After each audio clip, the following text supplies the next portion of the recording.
O presidente Luiz Inácio Lula da Silva, ao que parece, está um tanto quanto deslumbrado com os rapapés que recebe em seus entendimentos com a Argentina. Mas deve tomar muito cuidado para não se tornar um novo Quintino Bocaiúva. O presidente Lula e o presidente Alberto Fernandes da Argentina anunciaram estudos para uma nova moeda sul-americana compartilhada. Segundo disseram à imprensa, esta moeda binacional teria a finalidade de reduzir a vulnerabilidade externa dos dois países em transações comerciais e financeiras. Quem conhece a história das tormentosas relações entre o Brasil e a Argentina ficou com a pulga atrás da orelha. Começa que o Brasil não tem vulnerabilidade externa com que se preocupar. Assim fica claro que este arranjo tem o único propósito de levar o Brasil a assumir o risco do crédito com a Argentina, já que é este país que convive com uma escassez crônica de dólares. O indigitado Quintino era senador e virou ministro do exterior da recém-proclamada República Brasileira em 1889. República essa cuja primeira providência, após abater a monarquia brasileira, foi embarcar o embasbacado ministro no couraçado Riachuelo, o maior navio da Marinha Brasileira de então, para levá-lo com toda a pompa e circunstância até o Prata, para apunhalar o Brasil pelas costas. E o fez em grande estilo. Vaidoso, sedento de glórias, como descreveu o Barão de Ladário, foi recebido com mesuras, adulado, paparicado com festas e banquetes, e por fim, não se pejou de assinar o tratado que dava de mão beijada aos argentinos um pedaço dos atuais estados do Paraná e de Santa Catarina. E não só apôs sua rebuscada assinatura de Calabar no tratado, como o fez com uma esplendorosa pena de ouro, peça única, ornada de pedras preciosas e trabalhada pela mais refinada ourivesaria, num gesto fútil de reverência que o plenipotenciário Quintino Bocaiúva concedeu ao presidente da República Argentina, Miguel Juárez Celman. O jornal O Estado de São Paulo, de 26 de janeiro de 1890, revelava na primeira página aquela perversidade. Trocaram-se anteontem as últimas notas entre os senhores Bocaiúva e Zebajos sobre a questão de missões. Zebajos oferecerá em nome do governo argentino a Bocaiúva, para assinar o tratado, uma artística pena de ouro, assinando aquele tratado com a pena que o apresentou Juárez Celman. Certa vez o Papa argentino observou que Deus é brasileiro. Ele haverá de saber melhor do que ninguém, pois foi só graças aos céus que esta despudorada manobra não prosperou e acabou anulada pelo Congresso brasileiro. É certo que a rivalidade do Brasil com a Argentina foi herdada da rivalidade entre Portugal e Espanha e, portanto, vem desde os tempos coloniais. Mas, no episódio da questão de Palmas, ou questão das missões, como queriam os argentinos, os eventuais entendimentos coloniais serviram só como pretexto para maquinações e pleitos muito além dos acordos estabelecidos entre as matrizes europeias. A verdade é que a Argentina sempre viu o Brasil com olhos gulosos. O Brasil é um oponente grande e simplório, um colosso amorfo, dominado por um desmesurado complexo de inferioridade, o famoso complexo de vira-latas de que falava Nelson Rodrigues. O efeito desse complexo é que tem governantes brasileiros ávidos do glamour fugaz e de uma pitada de aplauso, bem no espírito da canção folhetim do Sérgio Buarque de Holanda, que estão sempre prontos a fazer concessões e entregar o ouro por uma coisa à toa. A Argentina, por seu lado, trata de defender seus interesses, o que seria mesmo de esperar. A questão, porém, é que o país vizinho frequentemente se conduz de forma sobranceira e egoísta, sendo useira e vezeira em menoscabar o nosso país. Esta relação tóxica é parte de nossa tragédia latino-americana. Tragédia, aliás, que alcança todo o continente. Vale lembrar que o ex-presidente mexicano Porfirio Díaz, reclamando dos americanos, exclamou: "Pobre México, tão longe de Deus e tão perto dos Estados Unidos." De nossa parte, seria o caso de exclamarmos: "Pobre Brasil, tão longe dos Estados Unidos e tão perto da Argentina." Mas voltando à tentativa argentina de se apossar de parte dos territórios do Paraná e Santa Catarina, que originaram a momentosa questão das missões, pode-se afirmar que este foi um embate emblemático. O território dos Campos de Palmas estava pacificamente nas mãos do Brasil. Os bandeirantes paulistas tinham circulado por ali desde o século XVI. Em 1839, com a substantiva participação do cacique Vitorino Condá, ajudando a pacificar os Caingangue, estabeleceram-se no Campo de Palmas 37 fazendas, as quais em 1850 já tinham cerca de 36 mil cabeças de gado. Vale lembrar que os Caingangue, também chamados de índios coroados e bugres, que habitavam a área, sempre se afirmaram brasileiros. Eles haviam se relacionado bem com os portugueses, até porque eram inimigos dos Guarani e índios aliados dos espanhóis.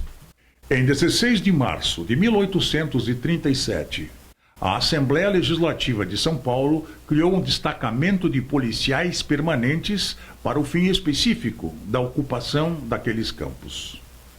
Em 1845, Manuel da Fonseca de Lima e Silva, o presidente da província de São Paulo, com visão e descortino de estadista, tomou a iniciativa da construção do Caminho de Goiôem, o caminho de tropas entre os Campos de Garapuava e as missões de São Pedro do Rio Grande do Sul, como informa em seu relatório para a Assembleia Legislativa de São Paulo no dia 7 de janeiro de 1845. Compartindo o interesse que vos inspirou a ideia de abertura de uma nova comunicação entre esta província e a de São Pedro do Sul, pelo território situado a sudoeste do Campo de Palmas, encarreguei esta comissão ao cidadão Francisco Ferreira da Rocha Loures, homem empreendedor e ativo, e que pela circunstância de residir naquelas imediações, me parece para isso precisamente habilitado. Manuel da Fonseca de Lima e Silva, que seria o futuro Barão de Suruí, se encarregou ainda de arregimentar o apoio do presidente da província vizinha de São Pedro do Rio Grande do Sul, Luiz Alves de Lima e Silva, o então Conde de Caxias, que vinha a ser seu cunhado e sobrinho. A esse respeito, o Conde de Caxias informa em seu relatório à Assembleia Provincial Gaúcha de 1846 que por este meio tempo veio ter a esta província o tenente Francisco Ferreira da Rocha Loures, encarregado pelo governo provincial de São Paulo de explorar o terreno e abrir uma nova estrada por conta daquela província. Mas, voltando ao relatório de 1845 do presidente de São Paulo, este informa que vai fazer mais uma estrada naquela região, agora ligando os Campos de Palmas com a Argentina.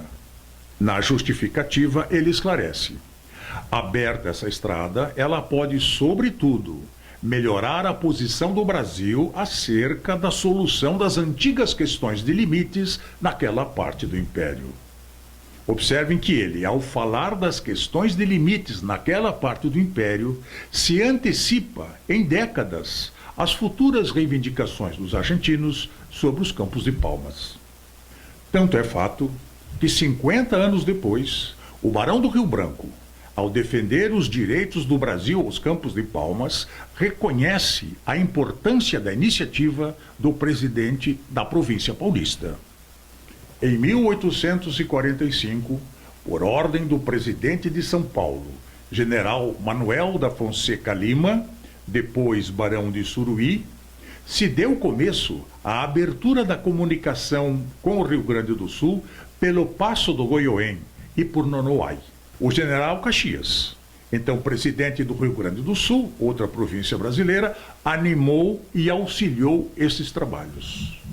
Foi na segunda metade do século XIX que cresceram os olhos dos argentinos, especialmente ao se darem conta que a ausência de uma fronteira bem demarcada na região lhes dava oportunidade para turvar as águas e criar confusão.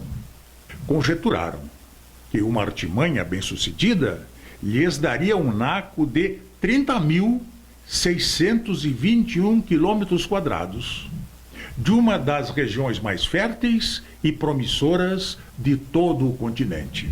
Ou seja, valia o esforço. Os limites territoriais das possessões de Portugal e Espanha, na América Meridional, haviam sido definidos pelos Tratados de Madrid, de 13 de janeiro de 1750, e pelo de Santo Ildefonso, de 1º de outubro de 1777. Nos tratados consta que a divisa entre o Brasil e a Argentina, no trecho entre os rios Uruguai e Iguaçu, seria feita pelos rios Periguaçu e Santo Antônio, que corriam na lateral. Na condição de herdeiros destes tratados, tanto o Brasil como a Argentina tinham que aceitar esses rios como limite entre os dois países. Acontece que os mapas daquela época eram pouco precisos e a Argentina se aproveitou deste pretexto para tentar apossar-se de um território que, como vimos, prometia ser um dos mais ricos e promissores do continente. Com base em mapas de encomenda e argumentos especiosos, a Argentina inventou de questionar a localização dos rios que fariam a divisa e passou a alegar que o rio brasileiro de nome Chapecó é que seria o verdadeiro rio Peperiguaçu e o de nome Chupim é que seria o verdadeiro rio Santo Antônio daqueles tratados de fronteiras. Em 1882, a Argentina tentou dar uma de João sem braço. Fez uma lei transferindo o território das missões do domínio provincial para o nacional e dividiu esse território em 5 departamentos administrativos, incluindo na divisão o território brasileiro dos Campos de Palmas. Na lei são designados como limites os rios Peperiguaçu e Santo Antônio. Porém, acontece que a Argentina atribuiu esses nomes aos rios Chapecó e Chupim, que ficam no meio dos Campos de Palmas. Ora, a falsificação era flagrante e o governo imperial se recusou a aceitar os mapas falseados que a Argentina apresentava. A Argentina, por seu turno, usava sua representação diplomática na capital do Império para obter apoio e tentar convencer o governo imperial a abrir mão daquele território. Apesar de seus esforços, contudo, estava cada vez mais evidente que sua narrativa não convencia e seus argumentos não seriam aceitos pelo Império do Brasil. Uma evidência é a notícia dada pelo jornal O Estado de São Paulo, publicando em 6 de setembro de 1882 um despacho de seu correspondente em Buenos Aires. Diz La Pátria Argentina que o senhor Avellaneda comunicou ao seu governo que o gabinete imperial não estava disposto a submeter a arbitramento a questão das missões, por considerar que não admitem dúvidas os direitos que tem o Brasil sobre aquele território. Mas a Argentina não desistia. Em 7 de setembro de 1889, o governo imperial, na tentativa de apaziguar os ânimos e confiante em seus direitos, aceitou um acordo com a Argentina baseado em 2 pontos. Primeiro, seria feita uma nova expedição para verificar se os rios Chapecó e Chupim corresponderiam de algum modo aos rios da divisa descritos nos 2 tratados originários. E caso o Brasil não aceitasse esses rios como divisa, a questão seria então levada para a arbitragem do presidente norte-americano. O prazo para esta expedição trazer as provas seria de 90 dias, contados a partir da ratificação do tratado, o que ocorreu em 5 de novembro de 1889. Para o Brasil, a questão parecia resolvida. Seus geógrafos, astrônomos, demarcadores e especialistas sabiam que a missão de reconhecimento seria feita nos rios errados e, portanto, a questão das missões iria para a arbitragem. Já os argentinos tinham pressa. O tempo estava correndo contra eles. E eles sabiam que a missão de reconhecimento era um embuste. Assim como sabiam que, salvo a improvável hipótese de convencer o presidente Cleveland a decidir em favor de um embuste, estavam perdidos. Assim, a última esperança que lhes restava residia na mudança do regime de governo do Brasil. E eis que então acontece o mais chocante. É difícil avaliar o quanto de influência tiveram os agentes argentinos no apressamento da derrubada da monarquia brasileira. O que é sabido, no entanto, é que o golpe republicano contra a monarquia se deu em 15 de novembro de 1889. E havia mais coisas sórdidas entre o céu e a terra. A suspeitíssima certeza dos argentinos de que, no final, ganhariam uma província à nossa custa. Como havia dito Quintino Bocaiúva, quando ainda era tido como o príncipe dos jornalistas. E as provas estão em artigos reunidos pelo Barão de Ladário e encaminhados aos senadores no final de 1890.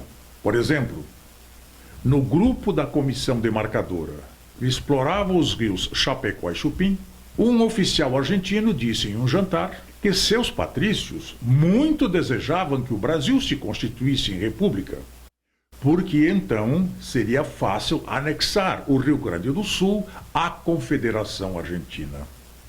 Os argentinos não somente queriam tomar 30.000 quilômetros quadrados dos atuais estados do Paraná e Santa Catarina, como pensavam criar uma cunha separando o Rio Grande do Sul do restante do país e assim facilitar a anexação do Rio Grande do Sul ao seu país.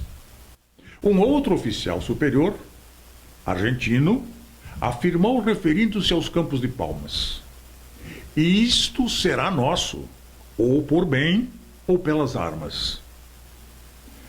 Ademais, é preciso reconhecer que naquela conjuntura, os argentinos avaliavam melhor do que os cosmopolitas republicanos do Rio de Janeiro a importância do território em jogo e qual o potencial futuro dos Campos de Palmas. De toda forma, o governo republicano fez o que a Argentina esperava em sua primeiríssima iniciativa internacional. Atropela o tratado de arbitramento assinado pelo Império, aceita sem pejo as demandas argentinas e manda o ministro Quintino Bocaiúva dividir com os argentinos o território dos atuais estados do Paraná e Santa Catarina. E foi o que ele fez. Vejam a linha de tempo da ignomínia republicana. Em 7 de setembro de 1889, o governo imperial assina o Tratado de Arbitramento com a opção de levar a questão das missões para a decisão do presidente dos Estados Unidos. Em 5 de novembro de 1889, 58 dias depois, o Congresso brasileiro ratifica o tratado. Mais 10 dias. E chegamos ao fatídico 15 de novembro de 1889. Nesta data, os ativistas e militares dão o golpe, derrubam a monarquia. O Marechal Deodoro da Fonseca assume a presidência. E Quintino Bocaiúva se torna ministro do exterior. Vem dezembro, festas, Natal e Ano Novo. Aí, janeiro. Já em 15 de janeiro de 1890, o couraçado Riachuelo leva Bocaiúva ao encontro de seus parceiros argentinos para assinar o Tratado de Cessão do Território.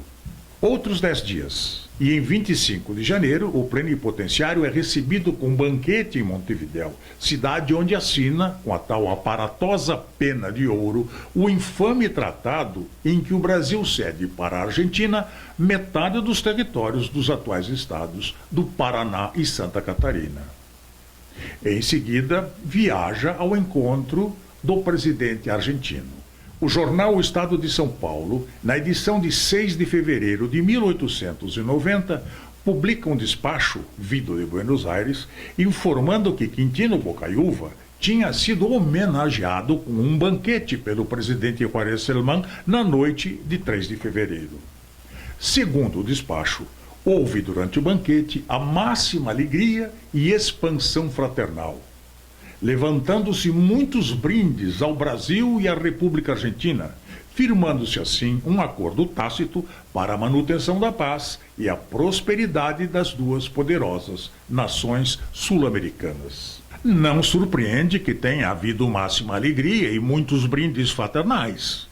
A Argentina estava conseguindo barato uma nova província formada com metade do território dos estados brasileiros do Paraná e de Santa Catarina, arrancados do Brasil por intermédio do homenageado Quintino Bocaiúva, que de se supor, não estava lá de graça.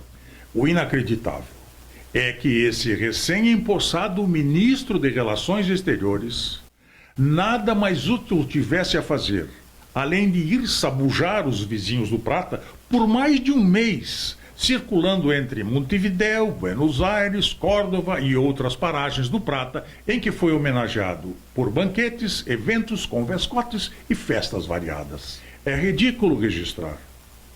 Mas o plenipotenciário viajou em 14 de janeiro. Assinou o tratado no dia 25 em Montevidéu. Viajou 700 quilômetros para ir visitar o presidente argentino em sua residência em Córdoba. Voltou a Montevidéu em 16 de fevereiro para ali passar o carnaval.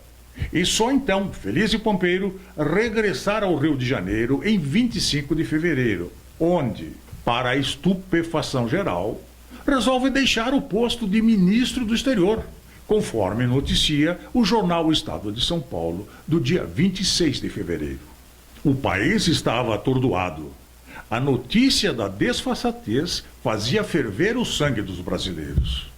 O Barão de Ladário, em seus artigos no jornal A Tribuna, condenando o tratado, conta que o dito plenipotenciário teria asseverado que não se podia atender, ao liquidar-se o litígio, a questão pura e simples dos direitos a certas linhas de fronteiras, mas e preferentemente a que se prendia aos interesses momentosos da nova situação do país. Trocando em miúdos, Quintino Bocaiúva, com a espantosa cara de pau, revela que a República ia dar metade dos estados do Paraná e Santa Catarina aos argentinos porque era do interesse momentoso do novo governo republicano. O Barão do Rio Branco, defensor da causa brasileira em Washington, informa que, na República Argentina, esta solução foi festejada com grande entusiasmo. No Brasil, porém, ela produziu mais profundo sentimento de dor e levantou unânimes e veementes protestos. Mas é claro que haveria alegria e festejos na Argentina com um presente desse tamanho. Mas graças à mobilização do povo e aos protestos da imprensa, o Congresso brasileiro rejeitou o Tratado Bocaiúva por 142 votos contra 5, em sessão de 10 de agosto de 1891. O passo seguinte foi o envio da questão das missões para o arbitramento do presidente dos Estados Unidos, Grover Cleveland. Lá em Washington, mercê de Deus que é brasileiro, como reconhece o Papa argentino, a defesa da causa brasileira coube ao nosso mais insigne e brilhante diplomata, o Barão do Rio Branco. E enquanto o Rio Branco buscava fundamentar as razões brasileiras, reunindo documentos e provas em todos os países da Europa, os argentinos, sob a liderança de Stanislaw Zebajos, faziam intensa campanha de relações públicas, tentando ganhar a questão na base do tapetão. Às vésperas da decisão do presidente Cleveland, a Argentina ofereceu um banquete de gala para a alta sociedade norte-americana e, num gesto de insólita soberba, mimoseou cada uma das damas presentes com uma joia de ouro e diamantes posicionada em frente ao seu lugar na mesa do banquete. Mesmo assim, não adiantou. Em 6 de fevereiro de 1895, o presidente dos Estados Unidos, Grover Cleveland, emitiu sua sentença, dando ao Brasil a posse definitiva dos atuais territórios do Paraná e Santa Catarina.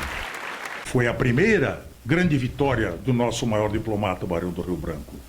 Por fim, vale lembrar o que escreveu para o Estado de São Paulo um assinante, dizendo: de tudo não fica assim, nos parece, senão o nariz de palmo e meio da República Argentina desapontada. Também quem lhe mandou crer que seríamos tolos. 18/8/1891, assina RF. Amigos, muito obrigado. E se quiserem conhecer um pouco mais de histórias sobre o Alto Uruguai Gaúcho, as regiões do Oeste Fértil, que incluem o oeste do Paraná e de Santa Catarina, conheçam o meu livro, Goiôem. É uma boa pedida.